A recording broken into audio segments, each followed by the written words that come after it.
Hi friends, ಬಟಾಣಿ ಮತ್ತು ಕಡಲೆ ಮಸಾಲ ಯಾವ ಥರ ಪ್ರಿಪೇರ್ ಮಾಡೋದಂತ ಈ ವಿಡಿಯೋದಲ್ಲಿ ನಿಮಗೆ ತಿಳಿಸ್ಕೊಡ್ತಾ ಇದ್ದೇನೆ ಫ್ರೆಂಡ್ಸ್. ಒಂದು ಕುಕ್ಕರ್ಗೆ ಕಡಲೆ ಮತ್ತು ಬಟಾಣಿ ಹಾಕ್ಕೊಳ್ಳಿ. 2 ಲೋಟ ನೀರು ಹಾಕ್ಕೊಳ್ಳಿ. ರುಚಿಗೆ ತಕ್ಕಾಗಿ ಕಲ್ಲುಪ್ಪು ಹಾಕ್ಕೊಳ್ಳಿ. ಕುಕ್ಕರ್ನ ಕ್ಲೋಸ್ ಮಾಡ್ಕೊಳ್ಳಿ. 5 ವಿಜಿಲ್ ಇಕ್ಕೊಳ್ಳಿ. 5 ವಿಜಿಲ್ ಆಯ್ತು, ಸ್ಟವ್ ಆಫ್ ಮಾಡ್ಕೊಳ್ಳಿ. ಬಟಾಣಿ ಮತ್ತು ಕಡಲೆ ಚೆನ್ನಾಗಿ ಬೆಂದಿದೆ. ಈಗ ಮಿಕ್ಸಿ ಜಾರ್ಗೆ ಚಕ್ಕೆ, ಲವಂಗ, ಕರಿಮೆಣಸು, ಜೀರಿಗೆ, ಹಸಿ ಶುಂಠಿ, ಹಸಿ ಕೊಬ್ಬರಿ, ಹಸಿ ಮೆಣಸಿನ್ಕಾಯಿ, ಬೆಳ್ಳುಳ್ಳಿ, ಈರುಳ್ಳಿ, ಪುದೀನ ಸೊಪ್ಪು, ಕೊತ್ತಂಬರಿ ಸೊಪ್ಪು, ಟೊಮೆಟೊ ಪೀಸಸ್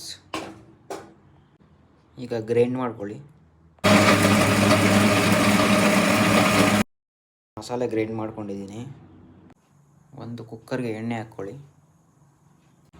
ಸಾಸಿವೆ, ಕರಿಬೇವು ಸೊಪ್ಪು, ಈಗ ಮಸಾಲೆ ಹಾಕ್ಕೊಳ್ಳಿ. ಆಲೂಗಡ್ಡೆ ಹಾಕ್ಕೊಳ್ಳಿ. 1 ಸ್ಪೂನ್ ಅರಿಶಿನ ಹಾಕ್ಕೊಳ್ಳಿ. 2 ಸ್ಪೂನ್ ಧನಿಯಾ ಪುಡಿ, ಸ್ವಲ್ಪ ಗರಂ ಮಸಾಲೆ ಹಾಕ್ಕೊಳ್ಳಿ. 2 ಸ್ಪೂನ್ ಮಟನ್ ಮಸಾಲೆ ಹಾಕ್ಕೊಳ್ಳಿ.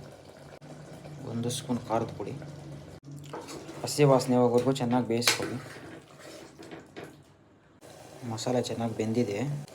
ಕಡಲೆ ಮತ್ತು ಬಟಾಣಿ ಹಾಕ್ಕೊಳ್ಳಿ. ಈಗ ಚೆನ್ನಾಗಿ ಮಿಕ್ಸ್ ಮಾಡ್ಕೊಳ್ಳಿ. 2 ಲೋಟ ನೀರು ಹಾಕ್ಕೊಳ್ಳಿ. ಈಗ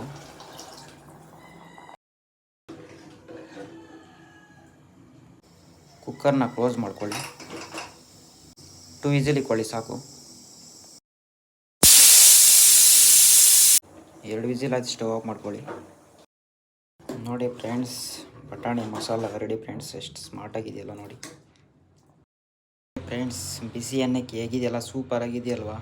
ನೀವು ಇದೇ ಥರ ಮನೇಲಿ ಟ್ರೈ ಮಾಡಿ ಫ್ರೆಂಡ್ಸ್, ತುಂಬಾ ಟೇಸ್ಟಿಯಾಗಿರುತ್ತೆ. ಈ ವಿಡಿಯೋ ಇಷ್ಟ ಆದರೆ ಶೇರ್ ಮಾಡಿ, ಫಾಲೋ ಮಾಡಿ, ಸಬ್ಸ್ಕ್ರೈಬ್ ಮಾಡ್ಕೊಳ್ಳಿ ಫ್ರೆಂಡ್. ಟೇಕ್ ಕೇರ್, ಬಾಯ್ ಬಾಯ್.